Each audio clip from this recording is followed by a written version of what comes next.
Hello प्यारे बच्चों, SK classes परिसरमा में आपका बहुत बहुत स्वागत है। चलिए आज हम जल संसाधन चैप्टर के बहुत ही मोस्ट वीवीआई ऑब्जेक्टिव क्वेश्चन करने वाले हैं, जो आपके एग्जाम में डायरेक्ट जो है वो टकरा जाएगा।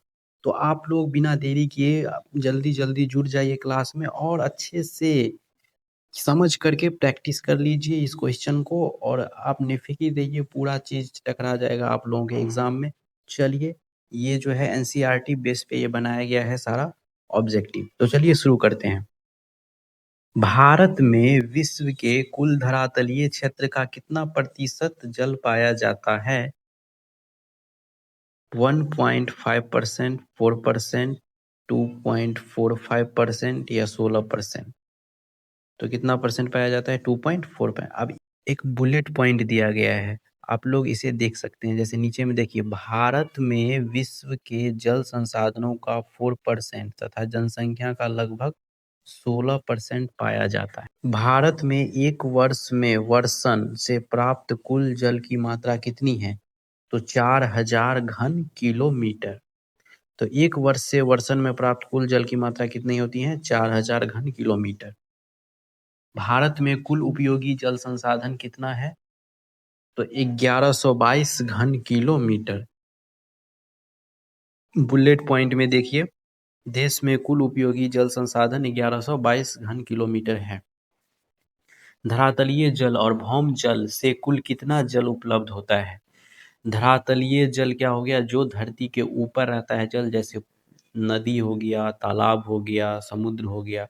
और भौम जल जो है वो धरती के नीचे मिट्टी के अंदर, जैसे हम लोग चापाकल जो है गाड़ते हैं तो उससे जो पानी निकलता है उसी को हम लोग क्या बोलते हैं? भौम जल बोलते हैं। तो जल के कुल कितना जल उपलब्ध है? धरातलीय जल और भौम जल से कुल कितना जल उपलब्ध है? तो 1869 घन किलोमीटर। धरातलीय जल और भौम जल से कुल कितना जल उपलब्ध है? तो 1869 घन किलोमीटर। धरातलीय जल और पुनः पूर्ति योग्य भौम जल से 1869 घन किलोमीटर जल उपलब्ध है। ये बुलेट पॉइंट में भी लिख दिया गया है, तो आप लोग अच्छे से याद करते चलिए। अगला क्वेश्चन है, देश में कुल पुनः पूर्ति योग्य भौम जल संसाधन लगभग कितना है? तो 432 घन किलोमीटर।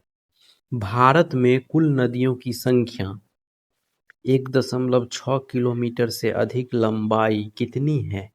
तो 10,360 है कुल नदियों की संख्या। धरातलीय जल के मुख्य स्रोत कौन से हैं? तो धरातलीय जल जो धरती के ऊपर रहता है, पृथ्वी के ऊपर जल पाया जाता है, उसमें नदियाँ, झीलें, तालाब, तलैया, ये सब जो है धरातलीय जल के मुख्य स्रोत हैं। अब है, प्राप्त धरातलीय जल का कितना प्रतिशत ही उपयोग किया जाता है? तो धरातलीय जल का कितना प्रतिशत उपयोग होता है? 32%, 690 घन किलोमीटर। कृषि में धरातलीय जल का कितना प्रतिशत उपयोग होता है? तो 89% उपयोग होता है। कृषि में भौम जल का कितना प्रतिशत उपयोग होता है? तो 92%। औद्योगिक क्षेत्र में सतह जल का कितना प्रतिशत उपयोग होता है? तो 2%। घरेलू क्षेत्र में धरातलीय जल का उपयोग भौम जल की तुलना में कितना अधिक है? तो 9%। पंजाब में निवल सिंचित क्षेत्र का कितना प्रतिशत कुआं व नलकूपों द्वारा सिंचित होता है? तो 76.1%। हरियाणा में निवल सिंचित क्षेत्र का कितना प्रतिशत कुआं व नलकूपों द्वारा सिंचित होता है? 51.3%। जल प्रदूषण निवारण और नियंत्रण अधिनियम कब बना? तो 1974 ईस्वी में बना। पर्यावरण सुरक्षा अधिनियम कब लागू हुआ? तो 1986 ईस्वी में लागू हुआ। 1997 में प्रदूषण फैलाने वाले कितने उद्योग नदियों, झीलों के किनारे थे? 251। सीपीसीबी कितने स्टेशनों पर जल संसाधनों की गुणवत्ता का मॉनिटर कर रहा है? 507। दिल्ली और इटावा के बीच कौन सी नदी सबसे अधिक प्रदूषित है? तो यमुना नदी। राष्ट्रीय जल नीति कब बनाई गई? तो 2002 में बनाई गई। राष्ट्रीय जल नीति 2002 में जल आवंटन की पहली प्राथमिकता क्या है? तो ये है पेयजल। पेयजल की आपूर्ति करता है, पीने के योग्य पानी वाला।